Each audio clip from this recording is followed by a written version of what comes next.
Hello, welcome to Graphic Policy Radio. We are bringing you the Venture Brothers podcast. I am your host, Elana Levin, also known on Twitter as Elana Brooklyn, and my co-host is joining me as ever, fellow New Yorker Stephen Attewell. Hello. Also, our resident actual historian. I feel like increasingly my role here is to play art historian sans actual advanced degree. So that's been working out pretty well this cycle. And we're here to help you listeners dig into the themes of the Venture Brothers show and all of the cultural and historical references that it contained therein. This episode has a lot of New York in it too, and we're going to be able to talk about that as well as some of the significant themes that play out, not just in this episode, but really throughout the whole season here. This is season 7, episode 8, The Terminus Mandate. Which is referring to the sort of plot contrivance of the episode that the guild council members have to end their arching careers. So it's the mandate to terminate. And the terminus is also the name for the end of a subway line or train line. And your observation the other day that the episodes from this season all sound like action movies or suspense movies. Well, spy movies, yeah. Spy movies, yeah. Yeah. I'm trying to think about why that is, but they all do. But I don't know. If there's things like, well, actually, I think you're right. Also, like thriller movies, like I think like The Pelican Brief, yeah, the Thomas Crown Affair, like those sorts of names. Yeah, Day of the Jackal. That kind of thing. Some of the, but like, do you have any thoughts about why? That's what they're doing. I don't know. Like, I'm kind of.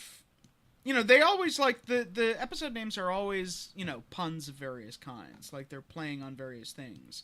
Like, I thought it had a lot to do with kind of the Blue Morpho stuff, and, like, there is this kind of ongoing espionage theme with, like, the mole, and we had a heist episode, last episode. So, they're certainly, like, playing in this genre space. I don't particularly have, like, especially, now that the sort of Blue Morpho trilogy is over, like, I've got less a sense of, like, the overall directionality of the season, I think. Gotcha. But I do think the themes in here are ones that are sort of consistent through the season. I mean, a couple of things that we pointed out are things like, maturing out of your old patterns and your old self. And so how that can sometimes butt up against nostalgia for the past, and sometimes it can coexist really healthily. It's sort of a question depending on the individual. Mm-hmm. And existentially questioning the game of heroes and villains here. Definitely some characters having ennui about it, other people still wanting to play. And another big theme again, and especially see this with Dr. Mrs. and the Monarch, is what does it mean to be a good partner? And then this episode in particular, we're looking at a lot about what classic villainy versus contemporary villainy and how that organizes itself and what its tropes are and which is the coolest. And I also think we kind of see a series of relativity. Some things are more classic. Everything has something that's more classic than it. You know what I mean? Yeah, absolutely. One thing about this episode that drove me crazy, though, is I actually needed to put closed captioning on. I've never had to put closed captioning on to understand an episode before. Yeah, some of the voices are a little bit hard this episode. Okay. So the episode starts with Dr. Mrs. and the Red Death going into Vincenzo's Pizza for a sit down. They end up arguing with Phantom Limb about whether they were going to go there openly wearing costumes or in civilian clothes, which I think kind of fits into that whole thing about, like, classic versus contemporary, different kind of ways of doing the villainy thing. I thought it was interesting, like, Red Death is wearing this, like, leather jacket and beret combo that I was like, what is that from? That looks familiar with something. I saw that and I was going to just say it looks really freaking cool, but I'm wondering now if it actually is. It looks like very spy and very 70s, and I'm Googling. I'd love to hear from our listeners if you identify it particularly, but like it might just be a certain milieu, but yeah, it's definitely very 70s, very action hero. and I don't know specifically which one, but he's got good taste. Mm-hmm. So, yeah. So the Phantom Limb is there in costume and then has to go change. Meanwhile, in the same cafe, and I just love that none of the New Yorkers are even acknowledging that there's a guy dressed up as in a purple outfit right there, and that doesn't have visible arms limbs. And legs, but yeah, is somehow it's just walking. New York. Yeah, it's just New York, Yeah. So meanwhile, Rusty is meeting with Night Dick to get information about a Teresa Day. Now, Night Dick is from season 6. He's one of the members of the Crusaders Action League, the sort of New York-based superhero team that charges people money for protecting them. And I've always seen him as he's a bit of the Punisher, he's a bit of Ghost Rider, and he's a bit of the Spirit. And that's true generally, but in this particular episode, the way his face is drawn is literally Dick Tracy's profile. And I think that makes sense because this is the episode where he's strictly appearing as Night Dick. So, I mean, the name is right there. Yeah. So he's there to give Rusty information about Teresa Day. I was a little bit confused about how their conversation started. Yeah. Did Night Dick just call him? He's like, hey, I'm keeping up on these bad guys and I want to tell you about this new threat and how you should pay me money to stop her. I extrapolated that, but I wasn't exactly sure. Yeah, I thought maybe I missed something. So I read on the comment threads a suggestion that he might be her ex. Yes, that makes a great deal of sense. Because one of the things that's sort of kind of funny about her plotline this episode is the whole Black Widow thing seems to be totally ginned up versus reality. Yeah. She's definitely back in the day she was on the hero side, although it's a little bit sort of on a cat burglary kind of Catwomanish way of the equation. And, she says that she's got some skeletons in her closet, but that her, reputation is a little bit exaggerated.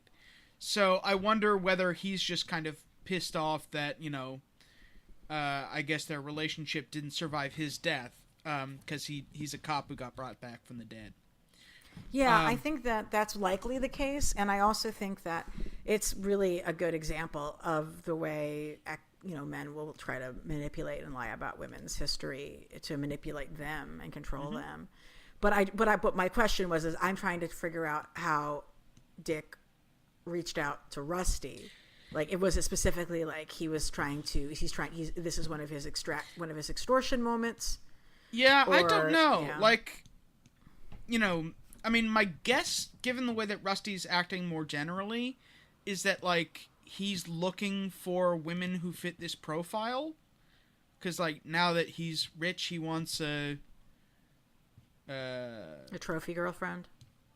Yeah, I mean, I was gonna say he wants to be a sugar daddy, but and we'll get to that when we get to his whole thing, which is kind of weird. So in the moment, I also really liked that he said that how Dick described her as she didn't exist till she was 26, and that whole idea that some woman that you're with that has no past before you and is just defined by her relationships with the men she has, it's very much a textbook illustration of the character's sexism in ways that are disturbingly realistic. Yeah. So Rusty is way more interested in the upside of kinky sex than the downside of being murdered. In fact, one of the things I'm really curious about is just how he thinks this all worked, the way that the scheme works in general, because he almost seemed to be trying to be murdered but not murdered at the same time. Anyway, so as this is happening, I was just gonna say no wonder Rusty's dating career is so fucked up, because he clearly seems to just get these terrible ideas, especially sort of superhero and super villainy adjacent ideas, and then just run with it. So Blind Rage shows up to meet the villains. He's kind of a villain riff on Daredevil. Mm-hmm. Now you had something to say about his look. Yeah, his casual wear, which is where we first see him, that's totally Vin Diesel's coat from Triple X. And this particular fashion style seems to be dated around the same years as the most recent Triple X movies. So even though I'm pretty sure that in real life Vin Diesel is actually a pretty cool dude, he's totally playing into the sort of worst bro performance that you possibly can have of a contemporary guy. I think that's particularly apt because the whole thing about Triple X was that he was supposed to be like a Generation X James Bond. James Bond, yeah. So, like, given the whole ongoing theme about like classic versus contemporary, he's definitely on the contemporary side. So we find out that the Peril partnership had some sort of kickback deal with the Wale to stay out of New York City, and Dr. Mrs. basically says the guild doesn't. Yeah, I think it's significant because the question is, like, what is each organization's approach to business? Does just giving a smaller group a kickback to keep them out of your way, is that the more mature path?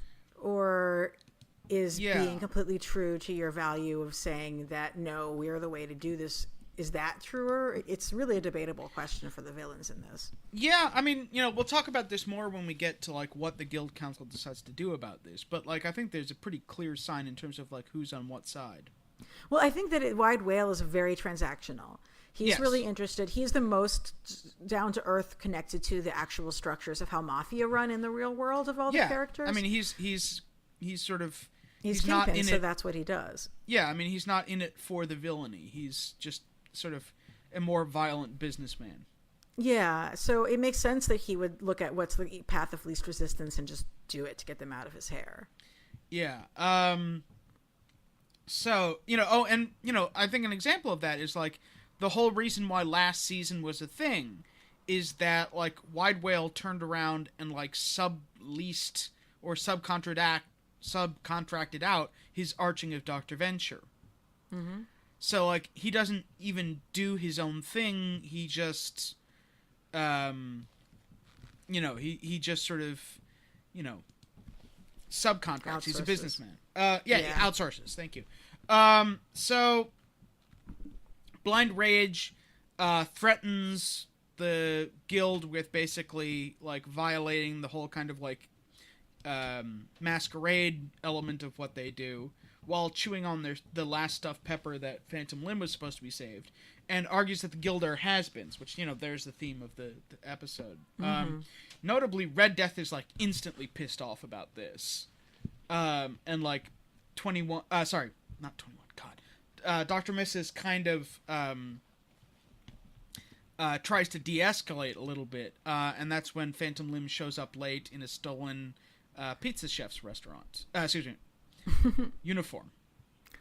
Yeah, and it's Phantom Limb is really not Phantom Limb. Red Death is super not going to have it with the sexual harassment that Blind Rage is trying to pull on Dr. Mrs.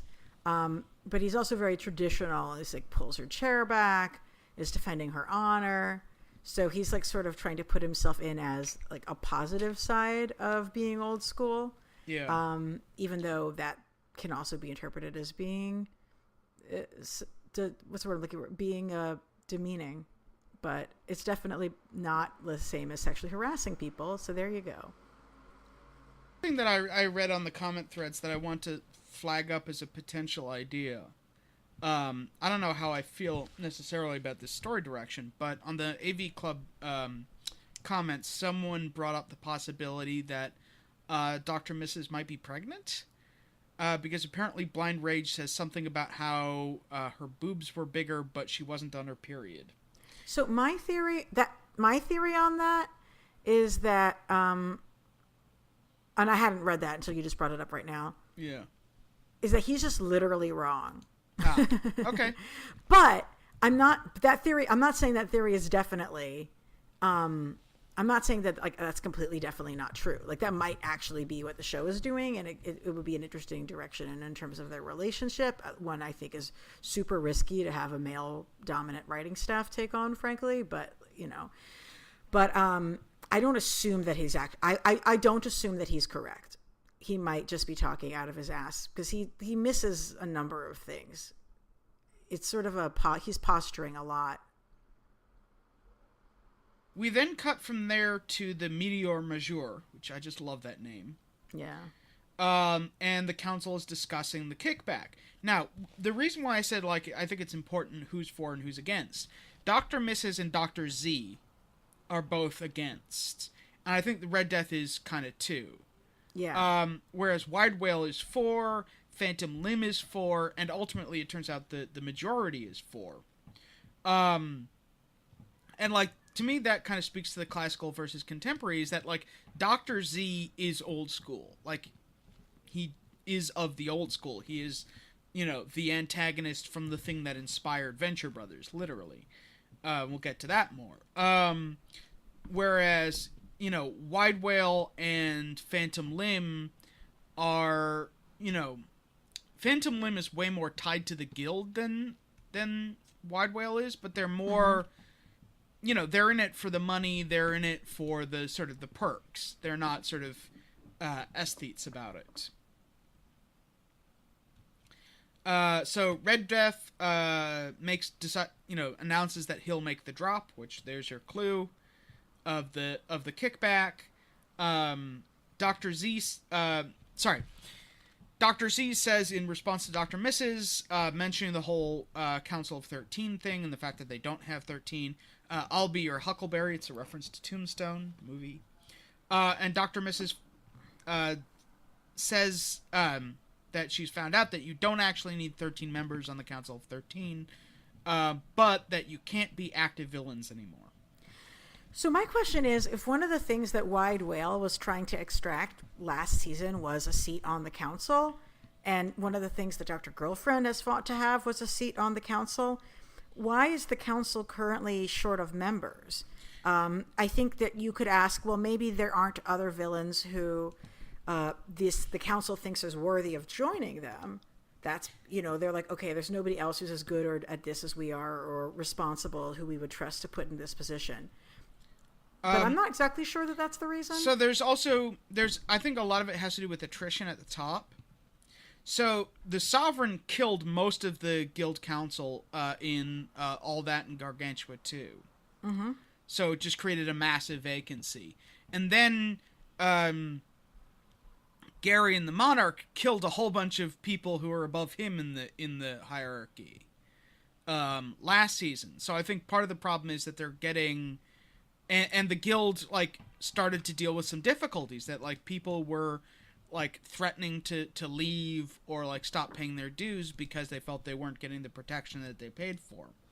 So I think they're having a bit of a sort of staffing reputation problem.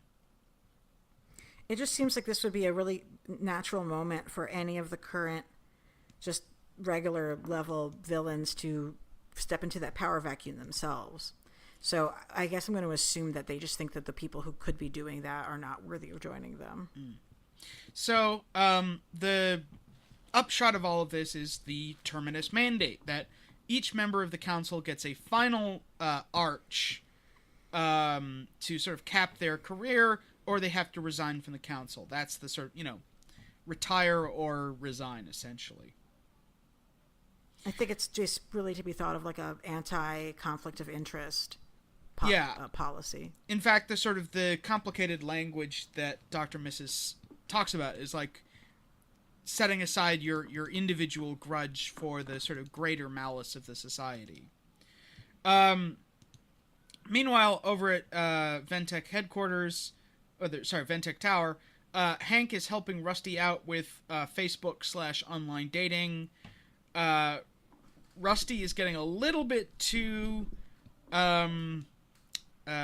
graphic about like why he wants to do this and what he's into. Brock is basically saying that Black Widows are kind of a bad way to get laid in general, and Rusty gets a little bit too honest about why he doesn't want to go out and just date like a normal person. Yeah, there's this amazing, his tirade is such like a gross character reveal. Like he says, I don't want to be laughed at and denied or treated like the pathetic person I clearly am. And I'm just like, oh my God, Rusty the incel. Like that just feels like dialogue straight off of a current, you know, incel type message board. So I think that's some really on the nose writing there. Yeah, and I'm glad. And then the kind question of like old way of dating, i.e., being approached, versus like this online dating, goes back into the new and versus the old. And I can say, like, I would totally help my parents set up online dating profiles, but not if they were going into that level of specificity. Exactly. Like I have given feedback on my dad's like, you know, online dating photo stuff back in the day, but like exactly, like you need to have a limit between that, you know. So we skip from there to the Monarch mansion, which is looking very swank. I noticed the gate with the Monarch logo on it in gold. Clearly money well spent. Very chic wallpaper really does come into play now. Yeah. So the Monarch is really pissed that Dr. Mrs. is basically going to be resigning as his number 2 and didn't ask him about this. And, you know, it's like partly this is their kind of ongoing relationship career drama, but it also has to do with the fact that, like, their quote-unquote marriage was a declaration of them being, like, a duo villainy. That's true. That is what their license was for. So, you know, like, in a sense, like, this is really sort of raising the stakes of, like, your career versus your marriage, if that's the read. And, you know, honestly, like, one should discuss major career changes with one's partner, but one should decide for themselves ultimately. Like, that's really what it is. It's like, have that conversation, but then don't let somebody trying to hold you back, keep you from doing what you need to do. Like, that's not acceptable. So we'll see where that lands. So the Monarch doesn't want to work through it. Gary is bad at comforting people. And Dr. Mrs. finds out that her target is her worst defeat as au pair. Now, this I thought was particularly interesting because, you know, in terms of, like, the overarching story of Dr. Mrs. and villainy, like, she's always kind of been uncomfortable as, like, there was that whole thing for a long time about how she didn't, you know, she preferred to be a number 2 than to be on her own as a villain. She didn't like being the au pair. So it's kind of interesting to see her go back to that. So we find out that her worst defeat was that she was very close to getting the Faith Diamond, aka the Hope Diamond, which actually has a fascinating history. Is it on display at the Natural History Museum here? No, it's in DC. It's in the Smithsonian. Yeah. It's one of the biggest diamonds in the world. And, you know, it supposedly got this, like, whole curse. Curse that, you know, the people who buy it, you know, bad things happen to them. Which, you know, is as the Wikipedia page says, possibly due to agents trying to arouse interest in the stone. Yeah. Which is interesting, actually. That parallels something that I'm going to talk about later that I hadn't thought about as a parallel. But, of course, we know who really suffered from the acquisition of the stone. The people who had to mine it. Yes. And we find out that... sorry, I have lost my place. Oh, right. That she gets stopped by Novia, a.k.a. Teresa Dide. And I love the name. Like, so, I've mentioned this before and I didn't go into it. So Teresa's name, Dide, I kept thinking, like, I feel like it's the root word for something that has to do with marriage, but I couldn't quite find it. But diadem is a small, narrow headband crown that was sort of associated with Grecian fashion. And guess what she's wearing? Yeah. A diadem. But Novia is Spanish for fiancé. So there you have it. Right. And she's very much a wedding-themed superhero, maybe? Yes, possibly wedding-themed superhero. Sorry? I think she's pretty clearly a superhero and not like not a cat burglar. Well, the reason I'm curious is, like, if they're doing a Hope Diamond thing, maybe the reason why, like, she's seen as having a, you know, being a Black Widow or whatever, is that, like, the curse has followed her and has killed her husbands or whatever. Oh, that's possible too. But yeah, I think, like, when you have, like, Novia, whose whole theme is fiancé-ness. It's and this is before Dr. Girlfriend became Dr. Girlfriend. This is back in her single years, right? Yeah, and specifically, like, she says, like, I've always been more of a working girl. Career girl. So that there's, like, that kind of dichotomy going on. And it's kind of interesting to sort of see how that plays out now that they meet each other later. Anyway, so Novia throws an exploding bouquet and makes off with the diamond.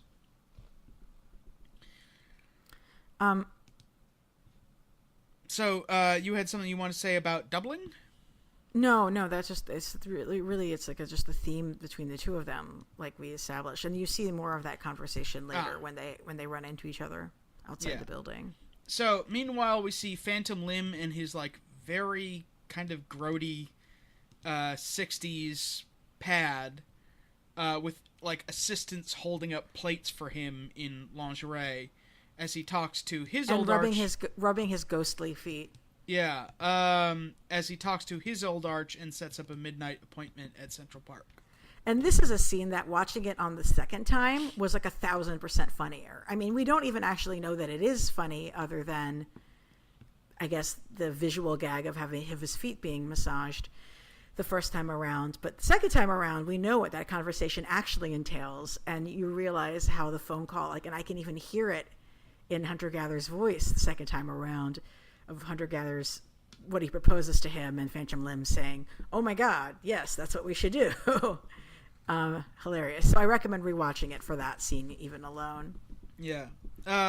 Meanwhile, and this is where the episode gets super New York-y, is that turns out that Widewell's arch is none other than Curtis Sliwa of the Guardian Angels, who is a real person who continues to exist.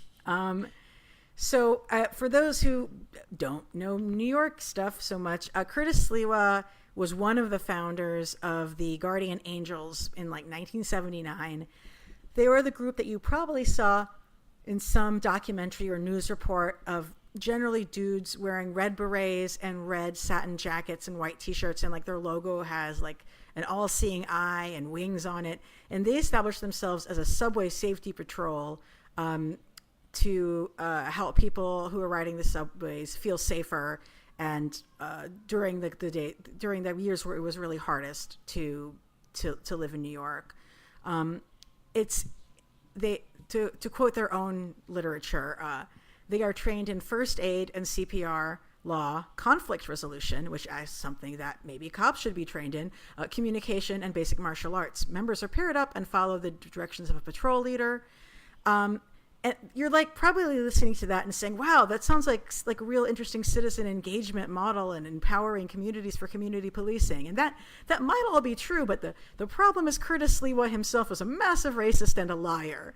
So even before he became a notorious right-wing pundit on television, he actually lied about some of the Guardian's Angels exploits in order to bring more press attention to them. He claimed he'd fended off kidnapping attempts on the subway, which were not even true. And he really has a history, as much as the Guardian Angels absolutely did have members who were people of color.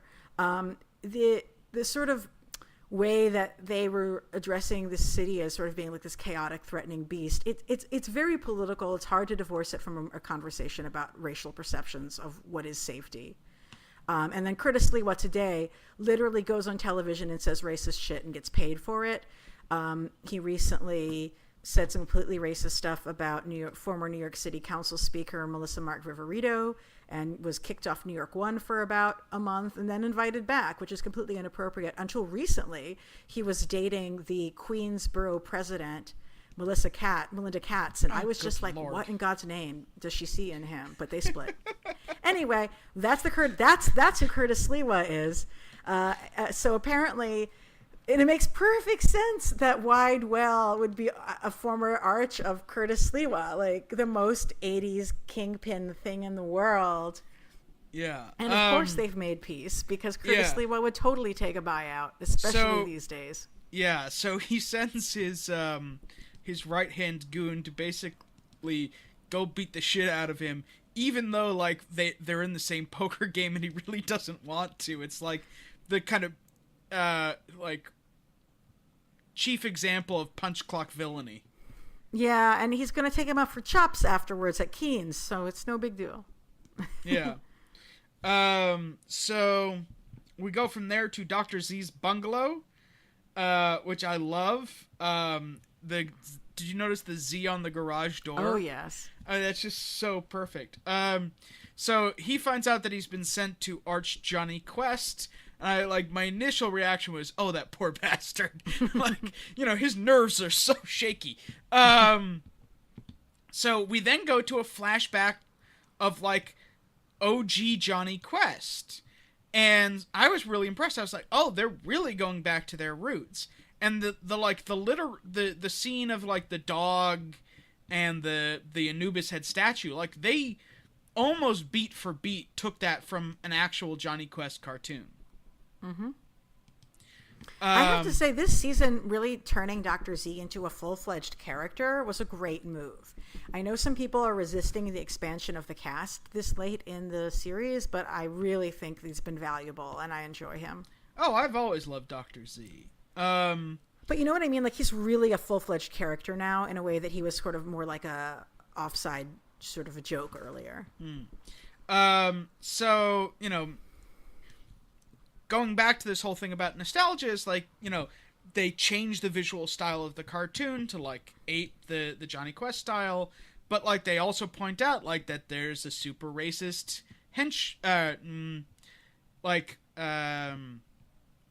sidekick. Yeah, sorry, I was going for hench kid. That's not a word. Hench. And the also the plot line of henchmen thinking that a dog running around inside a statue is the actual god Anubis is kind of ridiculous. And I love the thing about Dr. Z saying he's got zero bungle tolerance. Yeah, it's a really nice little flashback. Yeah, so we go from there to radical left and right wing, who find out that they've been told to arch themselves, basically, or one another. I don't know how you exactly conceptualize that. Because they are the resident Two-Face of this yeah. Of this and I universe. love their crazy Two-Face house. Mm-hmm. It's just very visually funny. Meanwhile, the Dragoon and Red Mantle have been given a joint assignment because they are, of course, two heads on one body. And Dragoon wants to arch Al from Home Improvement because he's the one person he could think of who would never harm them. So bizarre. Which is, that feels very much like a Public and Hammer conversation. But I also, of course that's a TV show they're familiar with because it's old and stupid. And they, go into the fact that, these guys don't want to go back in the game because, they remember getting the crap kicked out of them by superheroes. And now they're old and frail. Yeah, they're literally the oldest people we see. I can't imagine them having to go out and fight. Yeah. So, meanwhile, Red Death goes off to make a drop to Blind Rage in Chinatown. I love the design for Chinatown, even though you just see it briefly. It kind of reminded me of the video that Motley Crue shot for Too Young to Fall in Love, which itself is basically a send-up of Big Trouble in Little China, which is very San Francisco, but whatever. That's what that looked like to me. What I really think is valuable to notice is that Red Death crumples up his last arch envelope and throws it in a dumpster without even reading it. So he doesn't even care what fun little arch thing Watch and Ward have cooked up for him. He's just going to do what he wants to do. And I think it's one thing to read it and say nah, it's another thing to not even open it. I'm like, bold choice. I think that's very revealing about his personality. Yeah, and it's something that we've sort of seen from him for a long time, is that he wants to be on the council, but we've never gotten a really good... Well, I have a theory now. Now that we know Sure. that the council can't be doing any active arching, it's a way for him to, his wife wants him to stop getting into fights on the street. And Yeah, I mean, he has talked about it as his, retirement pension. Yeah. But, just in terms of, like, what motivates him as a villain, I think, like, we definitely learn a lot more about him this episode than we have in the past. Mm-hmm. Although, learning about his earlier days in the Gargantua 1 was, like, a big deal. Turns out that Radical Left and Right Wing decide to settle their arch by a game of Clue, which I just wrote how, because they're two halves of the same body. Clue is a game where you try to hide your cards from your opponent. Your two eyes are in the same face. How would you actually logistically do that? But apparently, I think, Radical Left is winning best 3 out of 5. So, okay. So we then go back to Ventec Towers, plumbing the depths of patheticness, note I didn't say pathos, by having Rusty practice with Dean, who is carrying the gender-fluid torch du jour between the brothers' venture. Right, because as you've pointed out, often Hank is like the one who's sort of gung-ho about, like, I'll dress like a girl and role-play this, no problem. Yeah. Although, one of the things that I noticed... Dean's done it before because he almost got married to Baron Underbite. Oh, shit, that's right. And in the music, his, like, dance moves in the music video. Oh, that's true. God bless him. Yeah, well, so both brothers got it going on. But I think one of the first things I noticed when he comes in through the elevator is that he's taller than his dad. That's true, although it's a little hard to tell sometimes just because Rusty stoops. This is true. I mean, he's got the hunched over from your desk thing, but it makes me wonder about their status as literal clones or not, since they're taller than their dad. So, Rusty's dating game is being thrown off by all of the poison countermeasures that he's taking, which is leading to this like, really weird, like, I hesitate to use tease, but, like, kind of advance and retreat, because, like, he can't actually make physical contact, or he thinks that he's going to get poisoned. Yeah. But he's very playing into the Black Widow thing. Like, he's playing up like, hey, I don't have a will, and I'm incredibly rich, so, kill me. I don't know. It seems a strange strategy. Like, is the idea that, you have the crazy sex and then don't? And then try to survive the assassination attempt, but you're still I think that is what he's married going for. to someone who wants to kill you, although did he get married to their mom? I don't remember. I don't think so. Although there's the whole, like, unreliable timeline narrator. Yeah, I have so many questions about that. I think that's one of the big questions of the series, even though they've sort of hinted around answers. Yeah, so we go from there to... Phantom Limb and Hunter Gatherers, they go to square off in Central Park at the famous Bow Bridge, a bridge which has been featured in such romantic classics as Manhattan, The Way We Were, and Keeping the Faith. This is a really iconic location, and it looks like they're going to have a gentleman's duel. That's what I expected. It was going to maybe even involve some smacking someone in the face with a glove before pulling out a single-shot pistol. But no, it's a dick measuring contest of the literal kind, and that's freaking hilarious, which makes their conversation that they had earlier... I can just hear Hunter Gatherers saying on the phone, "What are you proposing? Some sort of a dick measuring contest?" And I don't really do a good Hunter S. Thompson voice, sadly. And then Phantom Limb saying, like, "Yes, actually, that would be great." Yeah. So I love that pivot. It's just like, we're just going to be honest about what we actually mean here. Yeah, and it's all the weirder because, as far as I remember, Phantom Limb's dick got blown off during the Battle of Cremation Creek, and the alchemist took it home with him. That's why I think Phantom Limb won, is because he had it rebuilt $6 billion man style. So he was able to have it built to any specs he wanted. Exactly. That's my current take on that. And their pairing actually works quite well because back in season 3, we learned that Hunter Gatherers and Brock got demoted when they were investigating Phantom Limb as a member of the then covert Guild of Calamitous Intent. And Phantom Limb is just the Guild of Calamitous Intent character. Like, I think we might have even been introduced to it existing through one of his plot lines. Well, and also that his family, the Phantomos family, were members of the guild from the founding, and that's why, like, he challenged the sovereign, and why Dean was very, very, very briefly the Guild of Calamitous Intent sovereign. Back during the Revenge Society. So, like, it's in the family, so to speak. So I think that's a really interesting dynamic, you know, with hunter-gatherers really being the head of OSI now. Yeah. So we then go to, like, this is, I think, the heart of the episode, is Blind Rage wakes up to find himself tied to the train tracks. And we get another amazing Clancy Brown monologue about the gentleman villain. See, appropriate use of suspense music.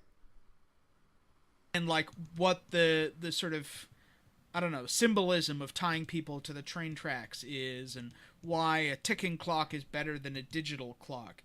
And it actually reminded me a lot of the Monarch in that kind of, like, hashtag do it for the aesthetic sensibility. Like, this is why he's a villain. Absolutely. But you also pointed out the sound cue. Yes. Sorry, I'm misremembering. That you noticed that that J.G. Thorwell's score kicks in with a very Western theme in that moment. Yes. Yeah. So, like, I feel like we learn a lot about Red Death in this scene, because it's very much like, you know, what motivates him as a villain. Like, we saw him as, like, a 80s counterculture rebel villain. And here we sort of see, like, the older, matured Red Death as, like, an aficionado of, silent film? Like, this is kind of, like, almost pre-pulp villainy. Mm-hmm. If his face was capable of having a curled mustache, he would have one. Yeah. For mustache twirling. So he basically says, like, okay, I'm going to tie you to the train tracks, and I'll... You know, you can try to escape, and if you escape, great. If you don't, too bad. And then on comes either the D or the N train, because it's the Manhattan Bridge, and one or the other of those just flattens that motherfucker.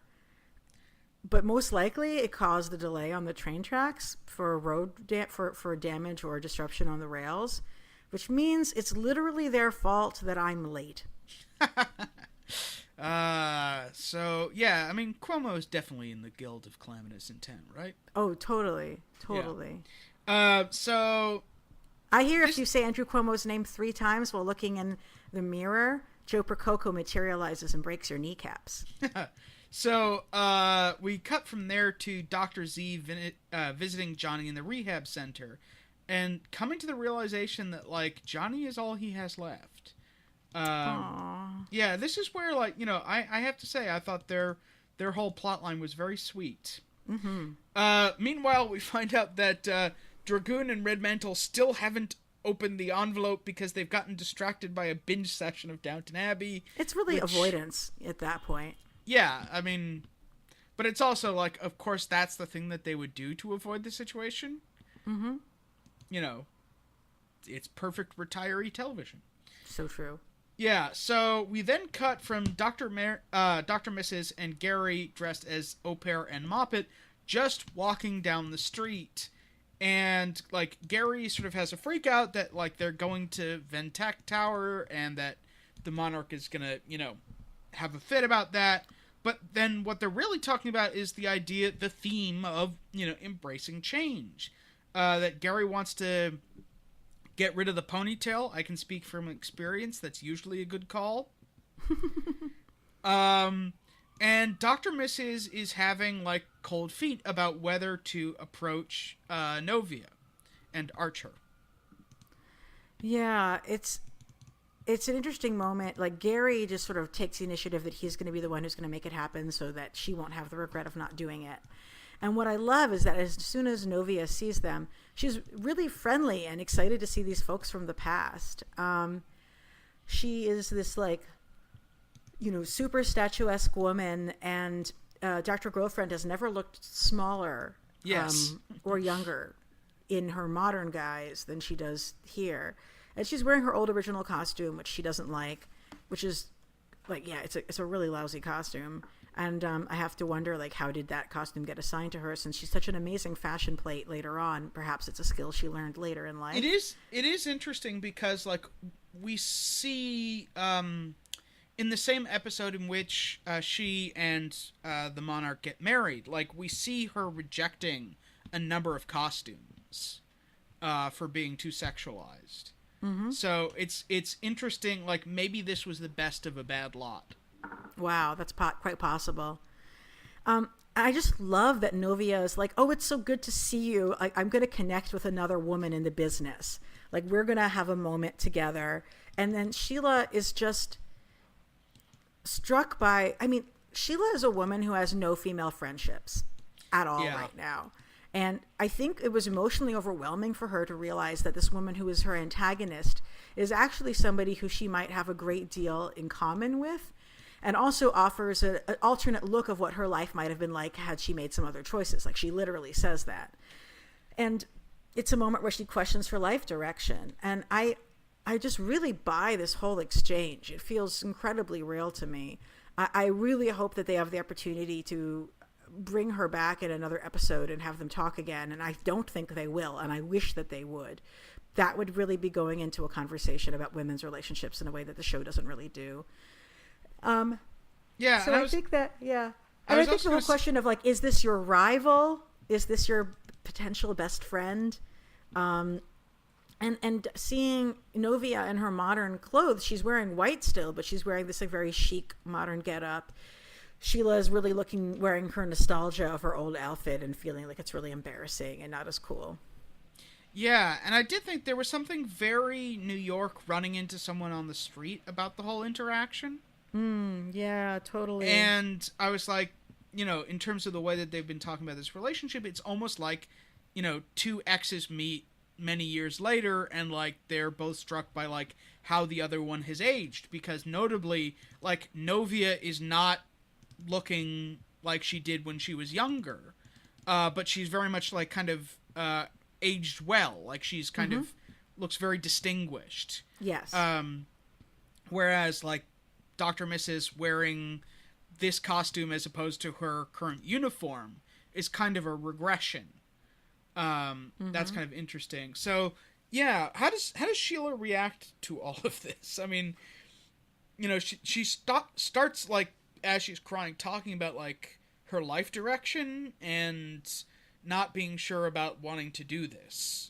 I really wish that I understand why the show cut away, and I really wish that it hadn't. I would have loved to have heard more dialogue from them. We go from there to Dr. Z talking with Jonny about moving in. And I thought it was very sweet that he brings him the Anubis head as just sort of like a physical example of nostalgia. It's a souvenir for him. It's a gift. Yeah, I wasn't as into the whole kind of, like, I love you but not in a gay way, Greek love, let me explain Plato thing. That was not a no homo. That was I did not love you in a way that was inappropriate for me being an adult who knew you as a child.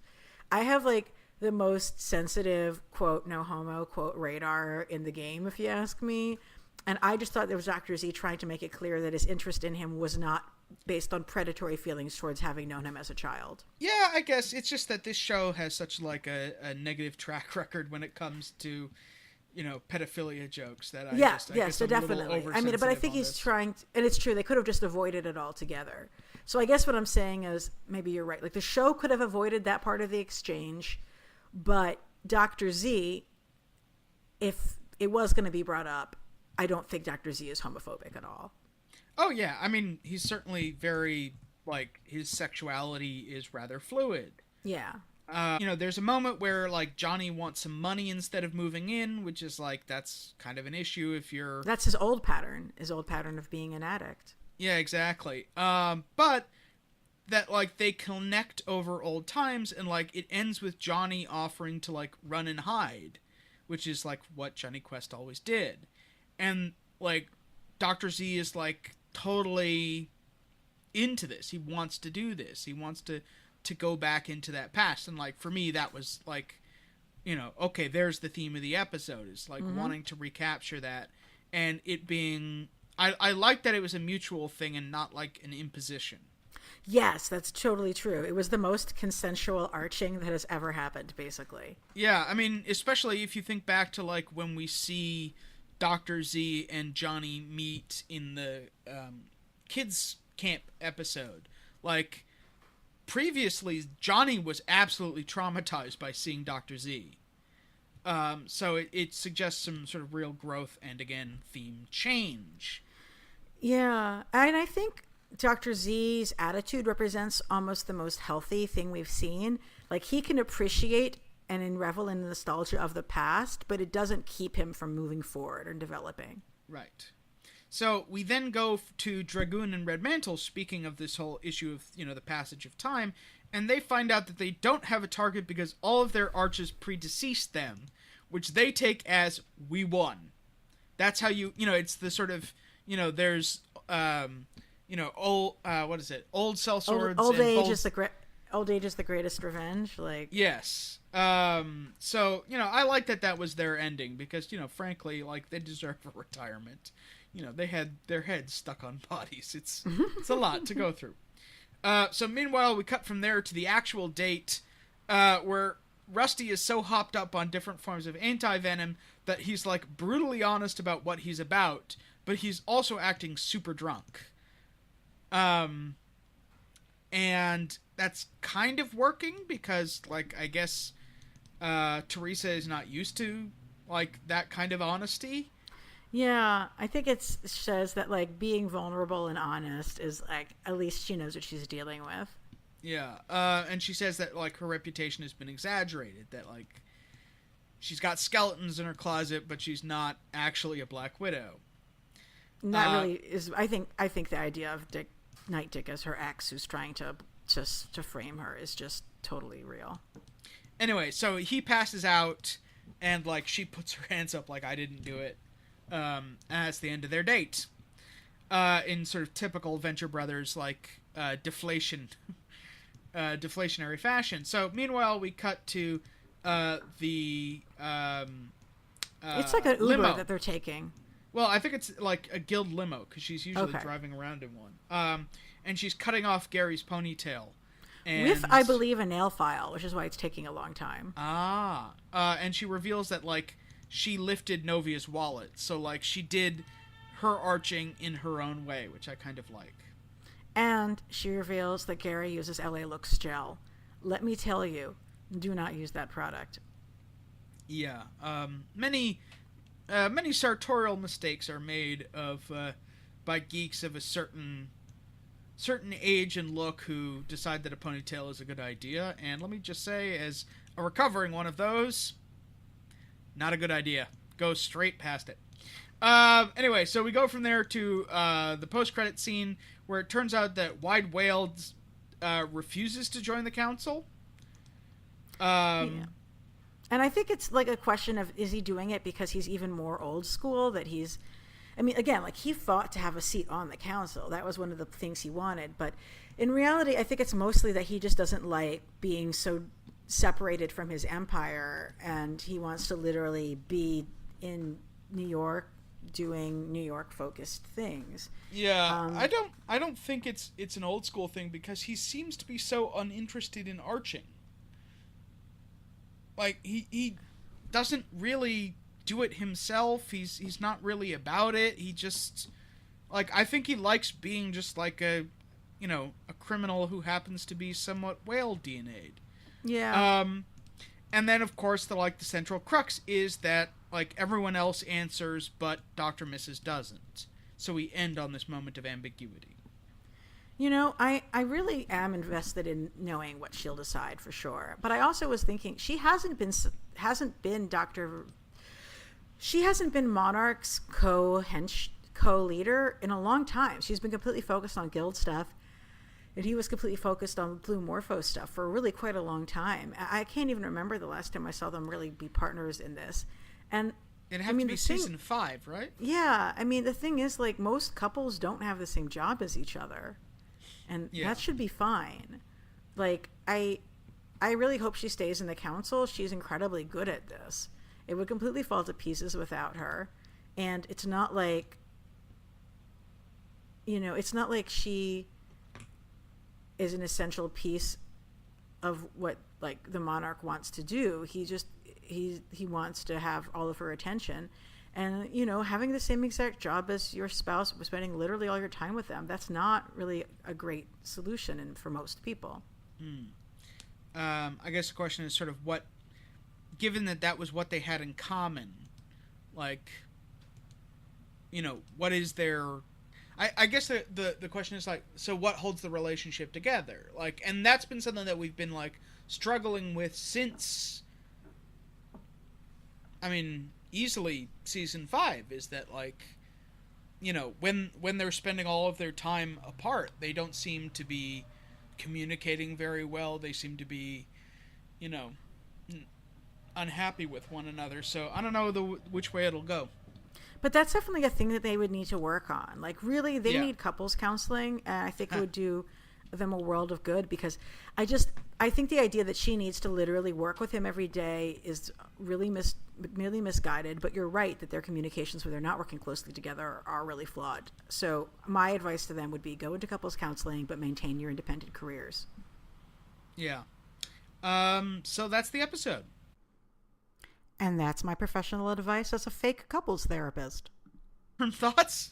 Or sorry, any overall thoughts? Yeah, definitely. So, this episode was really interesting. I absolutely am less obsessed with it than I was last week's, of course, but that was a pretty personal one. I think that as we've learned more about the Peril partnership, I think that the question is, like, they kind of remind me of the what we call, like, independent unions, which are unions that are sort of operators that will work with management to take money and keep a better union from representing the workers. They're like a corrupt sort of a mafia thing. In the Peril partnership, I thought maybe they were playing that kind of role in the dynamic, but I don't know. It's hard to necessarily put a stamp on. We need to sort of see more of their members and see how they play. But I think we finally do know exactly why Agent Kimberly cares that 646 was with the Peril partnership.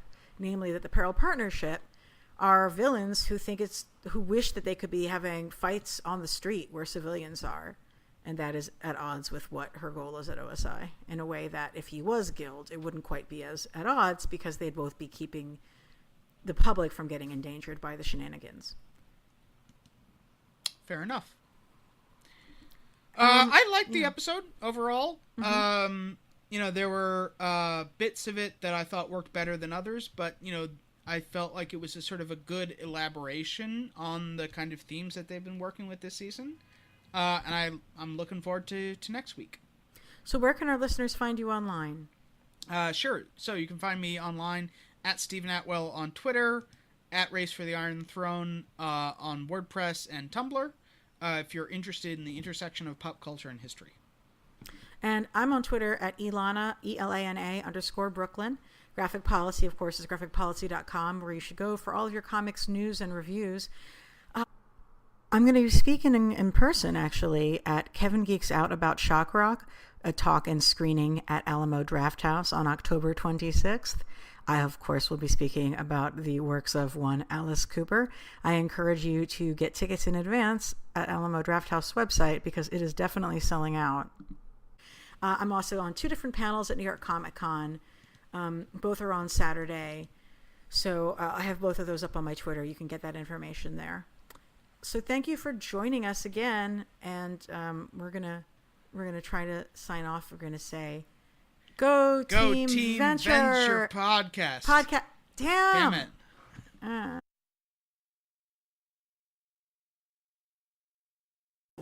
Hey, thanks for watching the previous video from Graphic Policy Television. Just by watching, you help support our site. Thank you so much. Now, if you're watching these videos, you probably care about geeky things like movies, television, comic books, toys, games, video games, you name it. You can go and subscribe right now to our YouTube channel to stay in touch and catch all the new videos, or check out our website at graphicpolicy.com. There's a nice link on this end of the video. But as always, thank you for watching. Keep on rocking and keep it geeky.